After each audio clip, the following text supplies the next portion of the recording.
Hello बच्चों, देखो आज अपन क्लास 10th के लिए चैप्टर 5 स्टार्ट कर रहे हैं, दैनिक जीवन में रसायन। और ये बोर्ड एग्जाम के अंदर 4 अंक का आता है। अब इसके अंदर क्या होता है कि कुछ समीकरण पूछ लिए जाते हैं, कुछ अणुसूत्र पूछ लिए जाते हैं। तो अपनी तैयारी इस हिसाब से होगी कि 4 नंबर का तो 4 अंक ही आएंगे पूरे। तो देखो, दैनिक जीवन में जो रसायन अपन काम में लेते हैं, जैसे साबुन हुआ, अपना टूथपेस्ट हुआ, प्लास्टिक की कोई चीज हुई, कागज हुए, दैनिक जीवन में जितने भी संसाधन अपन काम में लेते हैं तो उनमें से कई पदार्थ खाद्य पदार्थ भी होते हैं जिनको अपन खाते हैं। ठीक है, तो कुछ पदार्थों का स्वाद खट्टा होता है, कुछ का कड़वा होता है, कुछ का अन्य प्रकार का होता है। तो बेसिकली क्या है कि इस चैप्टर के अंदर अपन 3 जो पदार्थ उनके बारे में पढ़ेंगे। एक तो अपन अम्ल के बारे में पढ़ेंगे, एक क्षार के बारे में पढ़ेंगे और एक लवणों के बारे में पढ़ेंगे। ठीक है, कोई भी पदार्थ यदि खट्टा है तो उसमें अम्ल विद्यमान होता है, और कोई भी पदार्थ यदि कड़वा है तो उसमें क्षार विद्यमान होता है। कोई भी पदार्थ खट्टा है तो उसमें अम्ल विद्यमान होता है, कोई भी पदार्थ कड़वा है तो उसमें क्षार विद्यमान होता है। तो हम ये कह सकते हैं कि पदार्थों का खट्टा और कड़वा स्वाद उनमें पाए जाने वाले अम्ल और क्षारों के कारण होता है। तो पहले अपन ये देख लेते हैं कि इस चैप्टर में घुसना कैसे, में पढ़ना कैसे है। तो देखो, सबसे पहले अपन अम्ल और क्षार इसके बारे में सामान्य परिचय करेंगे, यानी कि अम्ल तो क्या होता है, क्षार क्या होता है, ये पढ़ेंगे। सबसे पहले उसकी बेसिक जानकारी देखेंगे। तो एक वीडियो अपना ये रहेगा, जैसे इस वाले पार्ट के अंदर मैं इसी के बारे में बताने वाला हूं आपको। इसके बाद में अगला वीडियो आपका लवण के ऊपर रहेगा, जिसके अंदर अपन लवण के बारे में पढ़ेंगे कि लवण क्या चीज है, कैसे बनता है और इसके अंदर कौन कौन से गुण विद्यमान है। इसके बाद में क्या है कि अम्लों और क्षारों को समझाने के लिए अलग अलग वैज्ञानिकों ने अलग अलग अवधारणाएं दे रखी है, अलग अलग संकल्पनाएं दे रखी है। तो अपने जो बुक है उसमें 3 संकल्पनाएं हैं, ये आरेनियस अवधारणा, ब्रॉन्स्टेड लोरी अवधारणा और लुईस अवधारणा। तो इन तीनों अवधारणाओं का अलग अलग वीडियो रहेगा। जैसे तीसरा वीडियो आरेनियस अवधारणा पर रहेगा, चौथा वीडियो ब्रॉन्स्टेड लोरी अवधारणा पर रहेगा, तीसरा जो है पॉइंट लुईस अवधारणा, इसके ऊपर 5वां वीडियो रह जाएगा अपना। अब इसके बाद में अपन अम्लों के सामान्य गुणधर्म पढ़ेंगे 6ठे वीडियो के अंदर, फिर क्षारों के सामान्य गुणधर्म पढ़ेंगे और साथ में उदासीनीकरण अभिक्रिया पढ़ेंगे, जिसमें अम्ल और क्षार आपस में अभिक्रिया करते हैं। तो इन दोनों के लिए 7वां वीडियो रहेगा। इसके बाद में अपन अम्लों के उपयोग, क्षारों के उपयोग और लवणों के उपयोग पढ़ेंगे। तो तीनों को एक ही वीडियो में कर लेंगे। इस पर 8वां नंबर का वीडियो रहेगा अपना। इसके बाद में अपन पीएच स्केल पढ़ेंगे। अम्लता और क्षारकता को मापने का अलग से एक पैमाना है, ये पीएच स्केल, इसके बारे में पढ़ेंगे। 9वां वीडियो रहेगा। और उसके बाद में 10वें वीडियो में अपन दैनिक जीवन में पीएच का क्या महत्व रहता है, इसके बारे में पढ़ेंगे। ठीक है, इसके बाद में अपन क्या करेंगे कि दैनिक जीवन में जो रसायन उपयोगी है उनमें से कुछ रसायनों को अपन पढ़ेंगे। तो जैसे एक तो अपन को पढ़ना साधारण नमक, कास्टिक सोडा, विरंजक चूर्ण, बेकिंग सोडा, वॉशिंग सोडा और प्लास्टर ऑफ पेरिस। ये 6 यौगिक अपने को पढ़ना है। इनके अणुसूत्र देखेंगे, रासायनिक नाम देखेंगे, क्या क्या उपयोग है, क्या क्या गुण है, कैसे बनाया जाता है, ये सारी चीजें इनके अंदर देखेंगे। तो 11वें नंबर के वीडियो में 3 यौगिक ले लूंगा मैं, और 12वें नंबर के वीडियो में 3 यौगिक ये ले लूंगा। ठीक है, इसके बाद में अपन साबुन और अपमार्जक के बारे में पढ़ेंगे। तो साबुन और अपमार्जक जो है इसके ऊपर 2 वीडियो बनाएंगे। जो इस पर रहेगा 13वां वीडियो, उसमें साबुन और अपमार्जक इन दोनों के बारे में जान लेंगे, भाई क्या है, कैसे बनाया जाता है। इसके बाद में अपन साबुन और अपमार्जक में अंतर पढ़ेंगे और मिश्रण निर्माण एवं साबुन से शोधन की क्रिया। इसका मतलब ये है कि हम ये पढ़ेंगे इसमें कि साबुन कपड़ों से गंदगी को हटाता कैसे है, तो वास्तव में मिसेल बना करके वो हटाता है। तो मिसेल क्या होता है, कैसे बनता है, सारी चीजें अपन ये जो वीडियो 14वां नंबर का इसके अंदर पढ़ेंगे। यानी कि इस चैप्टर के टोटल जो वीडियो होंगे वो कितने होंगे, 14 वीडियो होंगे। ठीक है, तो आज के वीडियो में अपन केवल किसके बारे में पढ़ेंगे, अम्ल और क्षार, इसके बारे में सामान्य जानकारी प्राप्त करेंगे। तो आप चाहे तो इसको कॉपी में नोट कर सकते हो, ताकि आपको पता रहे भाई इस चैप्टर के अंदर कौन कौन से टॉपिक अपन पढ़ने वाले हैं, कौन कौन से टॉपिक अपन कवर करने वाले हैं। तो यदि आपको करना है वीडियो पॉज करके आप नोट कर सकते हैं। ठीक है, मैं मिटाने जा रहा हूं।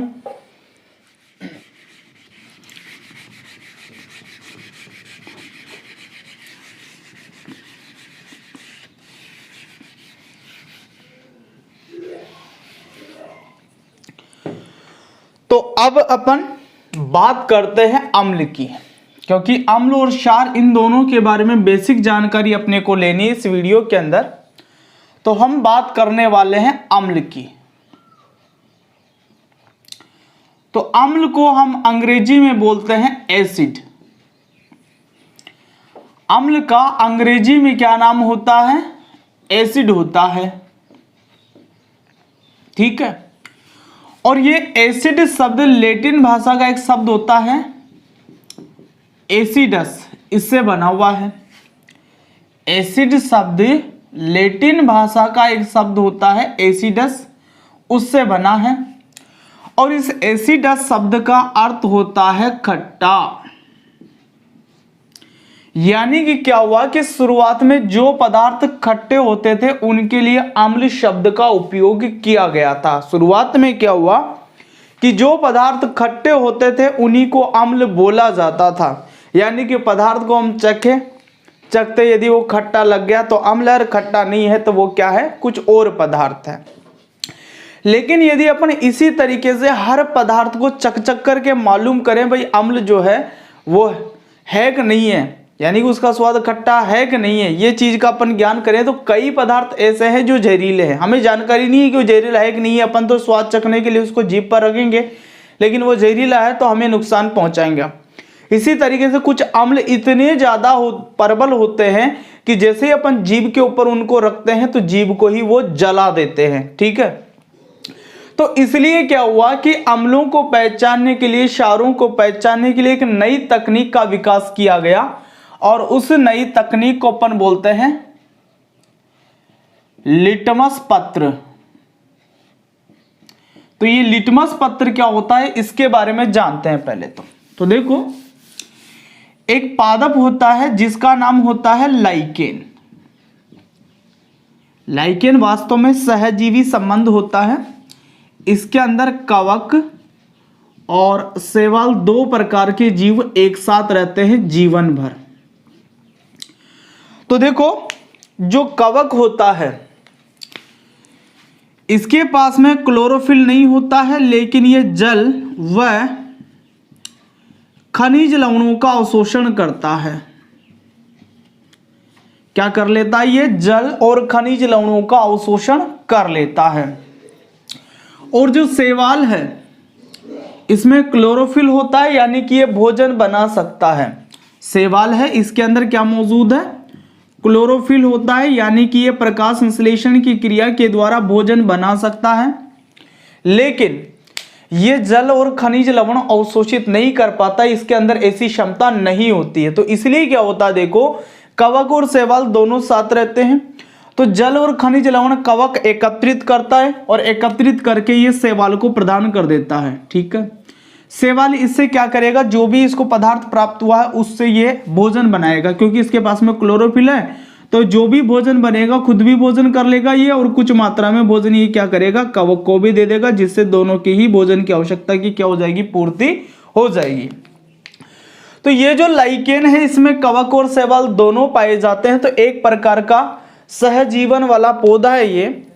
तो इस लाइकेन से क्या होता है कि हमें एक रंजक प्राप्त होता है, एक रंग हमें प्राप्त होता है बैंगनी रंग का। कैसा रंग हमें प्राप्त होता है? बैंगनी रंग हमें प्राप्त होता है इस पौधे से। ठीक है, अब इस बैंगनी पौधे के अंदर यदि हम थोड़ा सा क्षार डाल देवे तो ये नीले रंग में कन्वर्ट हो जाएगा। बैंगनी रंग में यदि अपन थोड़ा सा क्षार डाल देवे तो ये किस रंग में कन्वर्ट हो जाएगा? नीले रंग में कन्वर्ट हो जाएगा। और यदि इस बैंगनी रंग में हम थोड़ा सा अम्ल डाल दें तो ये लाल रंग में कन्वर्ट हो जाएगा। किस रंग में कन्वर्ट हो जाएगा? लाल रंग में। यानी कि हमें एक बात समझ में आ रही है कि इस लाइकेन पौधे से जो रंजक या रंग हमें प्राप्त हुआ है वो रंग वैसे तो बैंगनी रंग का होता है, लेकिन उसमें क्षार डाल दिया जाए तो वो नीला कलर में बदल जाता है। और यदि वो अम्ल उसमें अम्ल डाल दिया जाए तो वो लाल कलर में बदल जाता है। अब हमें क्या करना होता है कि एक वाइट पेज लेना होता है, बिल्कुल बिना लाइन वाला वाइट पेज। जैसे आपको मैं दिखाऊं, जैसे हमारे पास में ऐसे वाइट पेज है बिल्कुल, तो ऐसा वाइट पेज लेना होता है अपने को। तो वाइट पेज है, उसको जैसे नीला रंग उसमें अपन ने डुबो देंगे उसको, तो वो वाइट पेज कैसा कलर का हो जाएगा, नीला कलर का हो जाएगा। उसको आसानी से अपन धूप में सुखा सकते हैं, धूप में सुखाएंगे तो बिल्कुल वो नीला कलर का रंग, नीला पेपर जो है हमें प्राप्त हो जाएगा। अब वो जो पेपर है उसी की अपन क्या करते हैं, पतली पतली पट्टियां काटते हैं कैंची की सहायता से। तो वो कागज की पतली पतली पट्टियां आपको प्राप्त होगी, उसे अपन बोलेंगे नीला लिटमस पत्र। जो पतली पतली पट्टियां प्राप्त होगी उसे आप क्या बोलोगे, नीला लिटमस पत्र। ठीक इसी तरीके से जो लाल रंग है उसमें भी आप इसी तरीके से कागज को डुबोगे, बाहर निकालोगे, धूप में सुखाओगे तो आपको लाल कलर का कागज प्राप्त होगा। कैंची की सहायता से उसकी भी आपने पतली पतली जो है पट्टियां काट ली, तो आपको प्राप्त हो जाएगा लाल लिटमस पत्र। क्या प्राप्त हो जाएगा आपको, लाल लिटमस पत्र प्राप्त हो जाएगा। तो बाद में क्या हुआ कि अम्ल और क्षार की पहचान इन लिटमस पत्र के आधार पर की गई। क्या होता है कि क्षार जो होता है लाल लिटमस पत्र को नीला कर देता है, जबकि अम्ल क्या करता है, नीले लिटमस पत्र को लाल कर देता है। तो यहां पर अम्ल की जो दूसरी बात हमारे सामने आई वो ये आई कि जो अम्ल होता है ना वो क्या करता है, नीला लिटमस पत्र है हमारे पास में, तो ये नीले लिटमस पत्र को क्या कर देगा, लाल कर देगा।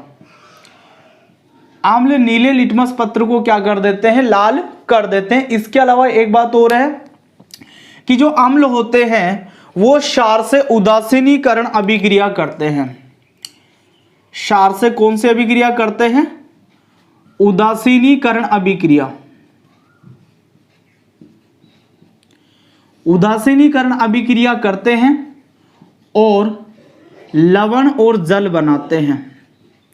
लवण व जल बनाते हैं। क्या बनाते हैं, लवण और जल बनाते हैं। ठीक है, तो भाई उदासीनीकरण अभिक्रिया का मतलब है कि जब क्षार और अम्ल आपस में अभिक्रिया करते हैं तो वो एक दूसरे को उदासीन कर देते हैं या एक दूसरे के गुणों को नष्ट कर देते हैं, और साथ में वो क्या बनाएंगे, लवण और जल बनाएंगे। ठीक है, तो ऐसी रासायनिक अभिक्रिया जिसके अंदर अम्ल और क्षार आपस में अभिक्रिया करके एक दूसरे को उदासीन कर देवे या एक दूसरे के गुणों को नष्ट कर देवे, वो कौन सी अभिक्रिया कहलाएगी, उदासीनीकरण अभिक्रिया कहलाएगी।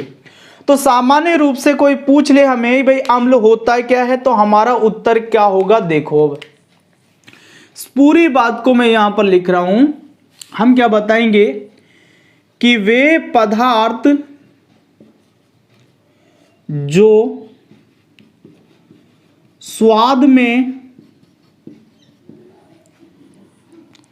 खट्टे होते हैं, खट्टे होते हैं। दूसरी बात, नीले लिटमस पत्र को, नीले लिटमस पत्र को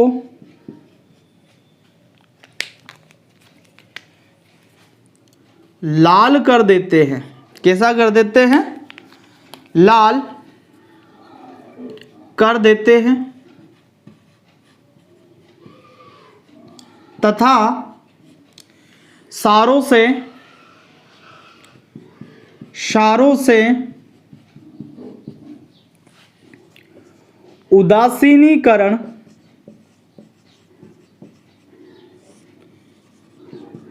अभिक्रिया करके लवण व जल बनाते हैं। अम्ल कहलाते हैं। तो जो बातें अपन ने पढ़ी वो सारी मैंने इस परिभाषा के अंदर डाल दी है। पहली चीज अपन ने पढ़ी थी भाई, अम्ल जो है अंग्रेजी में उसे एसिड बोला जाता है, और एसिड शब्द लैटिन भाषा के एसिडस शब्द से बना है, जिसका अर्थ क्या होता है, खट्टा। तो शुरुआत में जो पदार्थ खट्टे होते थे उन्हीं के लिए अम्ल शब्द का प्रयोग किया जाता। तो शुरुआत में हमें पता पड़ गया भाई अम्ल स्वाद में कैसे होते हैं, खट्टे होते हैं। पहली बात आ गई हमारे सामने। दूसरा हमने लिटमस पत्र के बारे में देखा। तो लिटमस पत्र कैसे बनाया जाता है, यहाँ पर आपके पास में पूरी जानकारी मिल गई। तो हमने यहाँ पर यह देखा कि जो अम्ल होता है वो नीले लिटमस पत्र को क्या कर देता है, लाल कर देता है। तो दूसरा गुण हमारे पास में आया अम्लों का, भाई अम्ल जो होता है नीले लिटमस पत्र को लाल कर देता है। और तीसरा गुण हमारे सामने क्या आया कि जो अम्ल होता है क्षार से उदासीनीकरण अभिक्रिया करता है और लवण और जल बनाता है। तो इन तीनों गुणों को मिलाकर के हमने परिभाषा बनाई कि वे पदार्थ जो स्वाद में खट्टे होते हैं नीले लिटमस पत्र को लाल कर देते हैं तथा क्षारों से उदासीनीकरण अभिक्रिया करके लवण और जल बनाते हैं, वो क्या कहलाते हैं, अम्ल कहलाते हैं। तो इतनी बातों को आप नोट कर लीजिए। अम्लों के कुछ उदाहरण आपको लिखवाएंगे और इसके अलावा कुछ स्रोत ऐसे हैं जिनके अंदर अम्ल पाए जाते हैं, तो उन अम्लों के नाम भी अपन यहाँ पर बताएंगे। तो वीडियो को पॉज करके नोट कीजिए। ठीक है, किया आपने? तो कुछ अम्लों के उदाहरण मैं आपको दूंगा।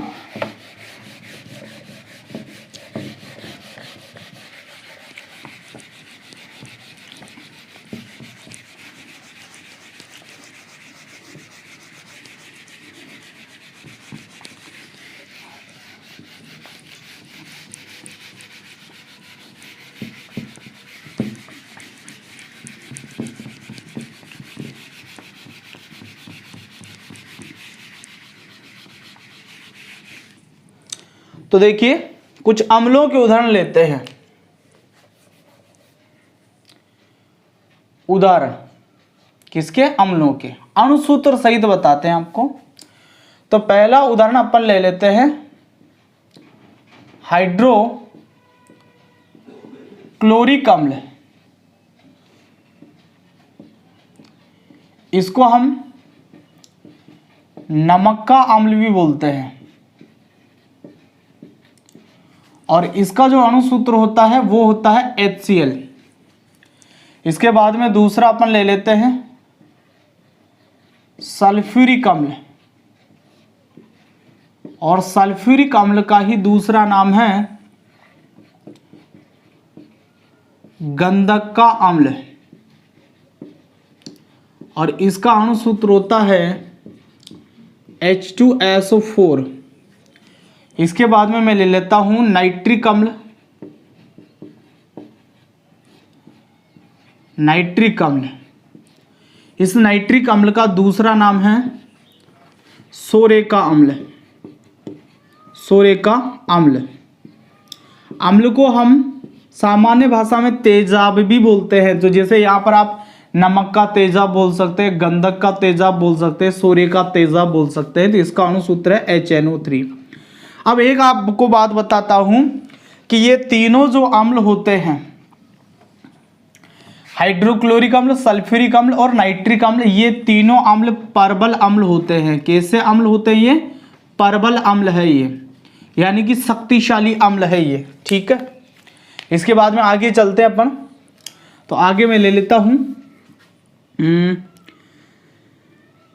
कार्बोनिक अम्ल ले लेते हैं। एक तो कार्बोनिक अम्ल और इसका अणुसूत्र होता है H2CO3। एक अपन ले लेते हैं सल्फ्यूरस अम्ल, तो इसका अणुसूत्र होता है H2SO3। इसके बाद में फॉस्फोरिक अम्ल। फॉस्फोरिक अम्ल, फॉस्फोरिक अम्ल का अणुसूत्र होता है H3PO4। इसके बाद में अपन ले लेते हैं एसिटिक अम्ल। एसिटिक अम्ल, एसिटिक अम्ल को एथेनोइक अम्ल भी बोला जाता है।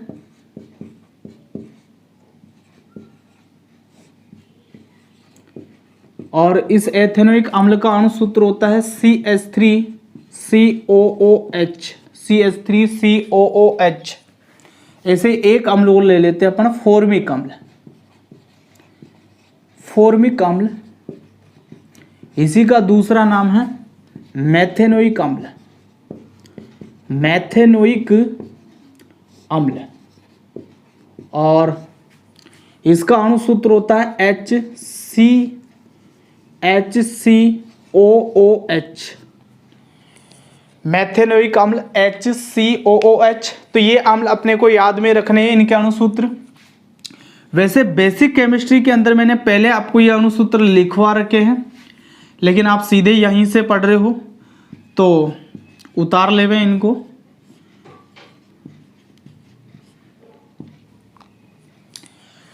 तो देखो, हाइड्रोक्लोरिक अम्ल HCl है, सल्फ्यूरिक अम्ल H2SO4, नाइट्रिक अम्ल HNO3, कार्बोनिक अम्ल H2CO3, सल्फ्यूरस अम्ल, देखो ये सल्फ्यूरिक अम्ल है, ये सल्फ्यूरस अम्ल है, ये S3 है, यहाँ पर 4 है। फास्फोरिक अम्ल H3PO4, एसिटिक अम्ल या एथेनोइक अम्ल CH3COOH, और फॉर्मिक अम्ल या मेथेनोइक अम्ल HCOOH। तो ये तीनों तो प्रबल अम्ल है और ये दुर्बल अम्ल है, यानी कि कमजोर अम्ल है। तो कुछ कमजोर अम्ल ऐसे हैं जो खाद्य पदार्थों में भी पाए जाते हैं और जिनको अपन भोजन के रूप में भी खा सकते हैं, लेकिन ये जो प्रबल अम्ल है ये हमारी जीभ को ही जला देते हैं, तो इसलिए इनको खाना पॉसिबल नहीं है। तो वीडियो को पॉज करके इनको नोट कीजिए, ठीक है, किया आपने।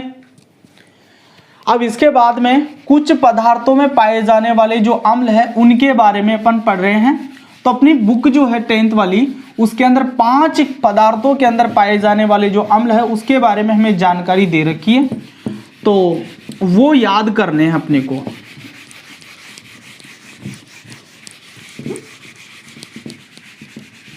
तो देखिए, यहां तो मैं ले लेता हूं स्रोत या पदार्थ जिसके अंदर क्या है कि वो अम्ल मिलने वाला है, और यहां पर इस तरफ अपन ले लेते हैं अम्ल का नाम, जो भी अम्ल उस पदार्थ में या स्रोत में उपस्थित है। तो केवल 5 ही याद करने हैं जो आपकी बुक में आपको दिए हुए हैं।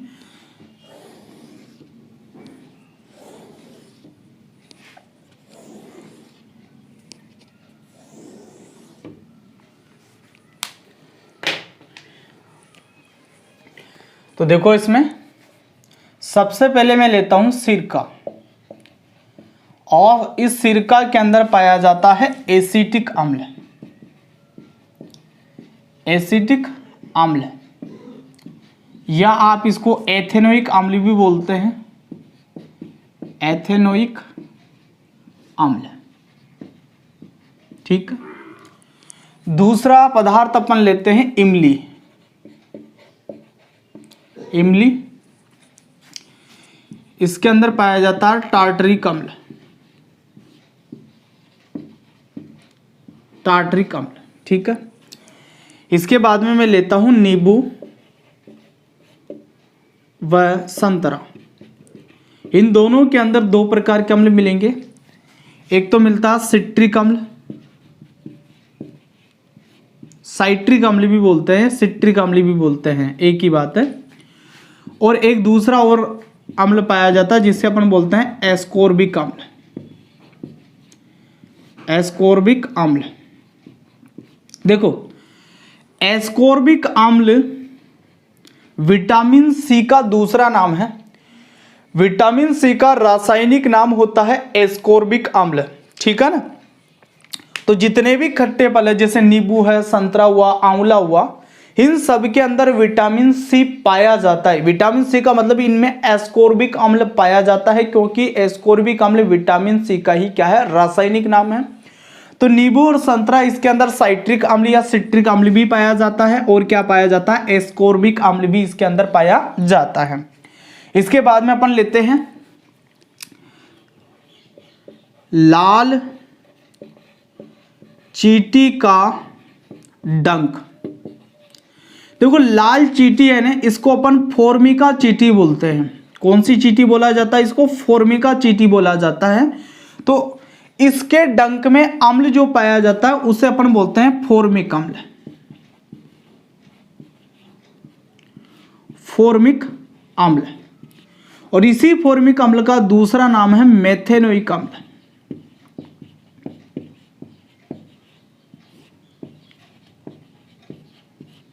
मैथेनोइक अम्ल। एक लास्ट में अपन ले लेते हैं जठररस। जठररस कहाँ पाया जाता है? तो ये आमाशय में पाया जाता है। कहाँ पाया जाता है? आमाशय में। तो आमाशय के अंदर जो जठररस होता है उसके अंदर पाया जाता है हाइड्रोक्लोरिक अम्ल। हाइड्रोक्लोरिक अम्ल। तो देखो इसमें प्रश्न कैसे भी पूछा जा सकता है, जैसे ऐसे पूछ लिया भाई सिरका के अंदर पाए जाने वाले अम्ल का नाम बताइए, इमली के अंदर पाए जाने वाले अम्ल का नाम बताइए, ठीक है, लाल चींटी के डंक में पाए जाने वाले अम्ल का नाम बताइए। इस तरीके से भी प्रश्न आ जाता है। और कई बार ऐसे भी आ जाता है कि फॉर्मिक अम्ल कहाँ से प्राप्त होता है, तो आप बता सकते हो भाई लाल चींटी का डंक है उससे फॉर्मिक अम्ल प्राप्त होता है, ठीक है। ऐसे आपसे प्रश्न पूछ ले भाई एसिटिक अम्ल का जो प्राकृतिक स्रोत है उसका नाम बता दीजिए, तो आप बता देंगे भाई सिरका के अंदर पाया जाता है ये। कोई पूछ ले भाई टार्टरिक अम्ल का प्राकृतिक स्रोत बताइए, तो आप बता सकते हैं भाई ये इमली से अपन निकालते हैं। तो ये 5 अपने बुक में दिए हुए हैं और ये 5 में से ही कोई प्रश्न बन सकता है इस तरीके से। तो इनको कंठस्थ करना, याद करना है तो वीडियो को पॉज करके नोट कर लीजिए इसको भी। उसके बाद में फिर क्षार के बारे में बात करेंगे अपन, ठीक है भाई, नोट किया।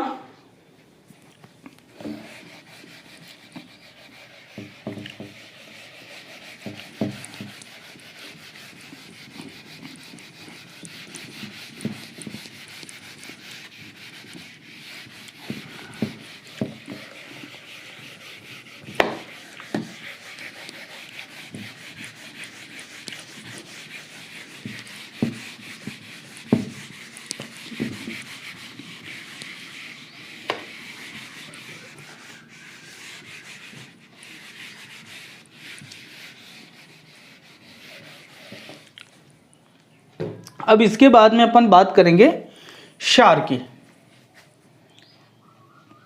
क्षार, क्षार को आप अंग्रेजी में बोलते हैं बेस। और ये जो बेस है इसका यदि हिंदी में सही अर्थ निकाले अपन तो इसका अर्थ होता है राख। राख का मतलब समझते हो? लकड़ी को जलाया जाता है तो उसका जो अवशेष बचता है वो राख होता है ना। तो शुरुआत में क्या हुआ कि जो पदार्थ राख के समान गुण रखते थे उनको बोला जाता था क्षार। राख में कैसा गुण होता है? यदि अपन उंगलियों के बीच में लेकर के उसको छुएं तो आपको चिकना लगेगा। इसके अलावा एक बात और है कि वो राख जो होती है ना हमारी त्वचा को काट भी सकती है, ऊपर ऊपर वाली त्वचा को गला सकती है। यदि पानी के साथ मिलाकर के राख लगा ले ना आप हाथ पे तो जो त्वचा है उसको वो क्या कर देती है? काट देती है। तो राख के समान गुण रखने वाले जो पदार्थ थे उनके लिए शुरुआत में क्या किया गया था? क्षार शब्द का उपयोग किया गया था। अब कुछ और गुण आपको क्षार के बताते हैं। तो देखो क्षार के स्वाद की बात करें तो जो है स्वाद में कड़वे होते हैं। क्षार स्वाद में कैसे होते हैं? कड़वे होते हैं, ठीक है। दूसरी बात, यदि लिटमस के प्रति व्यवहार देखें तो क्षार लाल लिटमस पत्र को नीला कर देते हैं। क्षार क्या करते हैं? लाल लिटमस पत्र को नीला कर देते हैं। इसके अलावा और यदि अपन बात करें तो एक गुण ये भी है इनका कि छूने पर साबुन के समान चिकने लगते हैं।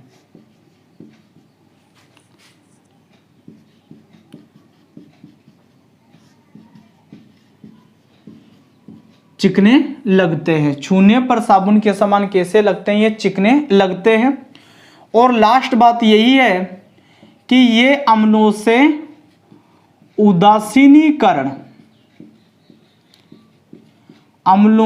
उदासीनीकरण अभिक्रिया करके लवण और जल बनाते हैं। ये अम्लों से उदासीनीकरण अभिक्रिया करके लवण और जल बनाते हैं, ठीक है। तो यदि कोई पूछ ले भाई क्षार किसे कहेंगे आप, तो हम ये बोलेंगे कि ऐसे पदार्थ जो स्वाद में कड़वे होते हैं, स्वाद में कड़वे होते हैं। दूसरी बात, लाल लिटमस पत्र को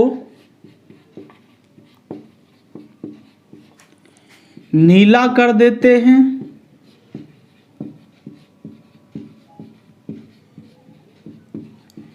तीसरी बात,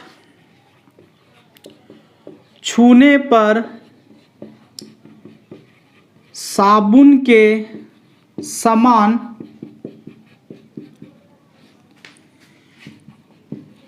चिकने लगते हैं।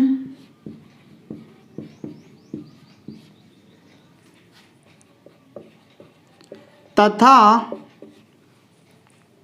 क्या करें, अम्ल से उदासीनीकरण अभिक्रिया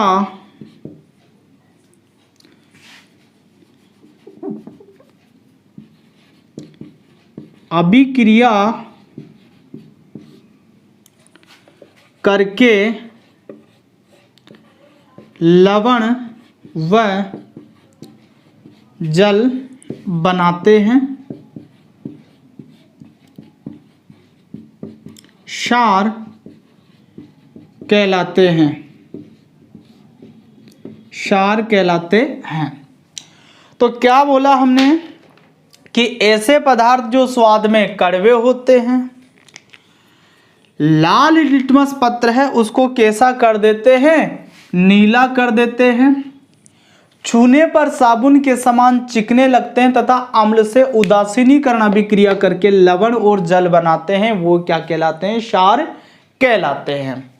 तो क्षार के बारे में बेसिक जानकारी हमें मिली कि जो क्षार है उसको अंग्रेजी में बेस बोला गया, और बेस का मतलब राख होता, तो शुरुआत में राख के समान गुण रखने वाले जो पदार्थ थे उनको क्षार बोला गया था। बाद में अपन ने सारे गुणों को मिलाकर के क्षार की एक परिभाषा बनाई कि ऐसे पदार्थ जो स्वाद में कड़वे होते हैं, लाल लिटमस पत्र को नीला कर देते हैं, छूने पर साबुन के समान चिकने लगते हैं तथा अम्ल से उदासीनीकरण अभिक्रिया करके लवण और जल बनाते हैं, वो क्या कहलाते हैं, क्षार कहलाते हैं। अब कुछ क्षारों के उदाहरण भी अपन देखेंगे, तो वीडियो को पॉज करके आप परिभाषा नोट कर लीजिए। ठीक है, वीडियो पॉज करके नोट किया, मिटा दे, ठीक है।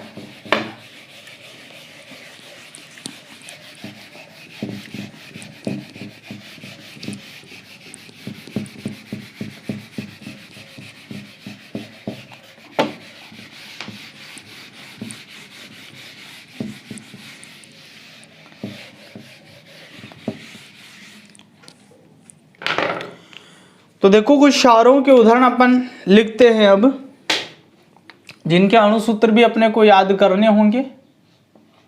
तो देखो सबसे पहले तो मैं ले लेता हूं सोडियम हाइड्रोक्साइड। सोडियम हाइड्रोक्साइड, और इसका अणुसूत्र होता है NaOH।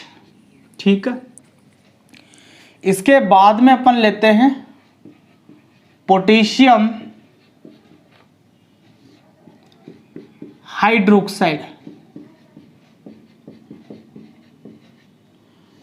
और इसका जो अणुसूत्र होता है वो होता है KOH। ठीक, तो ये दोनों क्षार जो होते हैं प्रबल होते हैं, शक्तिशाली होते हैं। तो ये दोनों क्षार कैसे हैं, प्रबल क्षार है ये दोनों। तो कैसे हैं, प्रबल क्षार। अब और क्षार लेते हैं, तो जैसे मैं ले लेता हूं ammonium hydroxide. Ammonium hydroxide,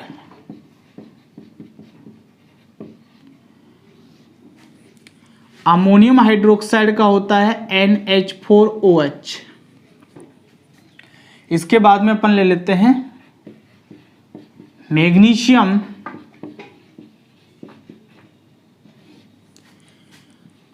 hydroxide.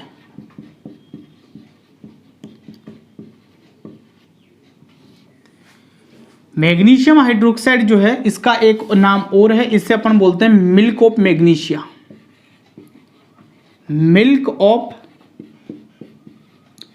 Magnesia.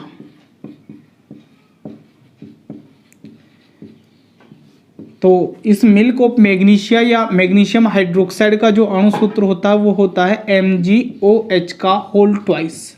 क्या होता है इसका अणु सूत्र? MgOH का होल ट्वाइस। ठीक है, इसके बाद में आगे चलते हैं तो अपन ले लेते हैं कैल्शियम हाइड्रोक्साइड। कैल्शियम हाइड्रोक्साइड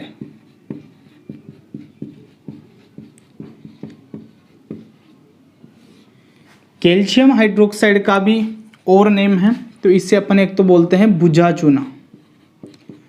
बुझा चूना भी बोला जाता है इसको, और चूना पानी भी बोलते हैं इसको, चूना पानी। बुझा चूना, चूना पानी। तो इसका अणु सूत्र होता है CaOH का होल ट्वाइस। CaOH का होल ट्वाइस। लास्ट में अपन लेते हैं एल्यूमिनियम हाइड्रोक्साइड।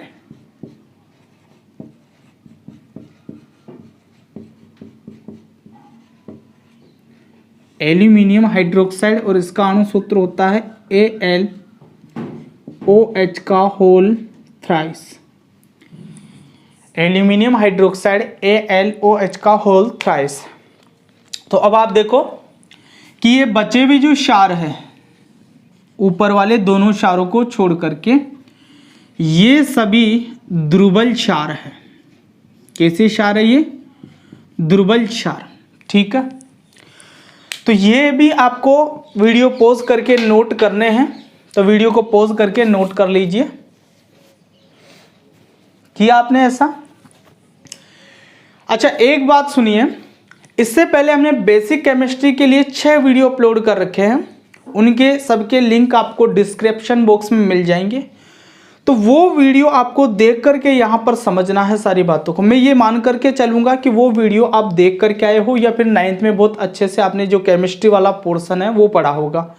दोनों में से कुछ भी हुआ हो आपके साथ में, तो आपको ये बातें समझ में आएगी।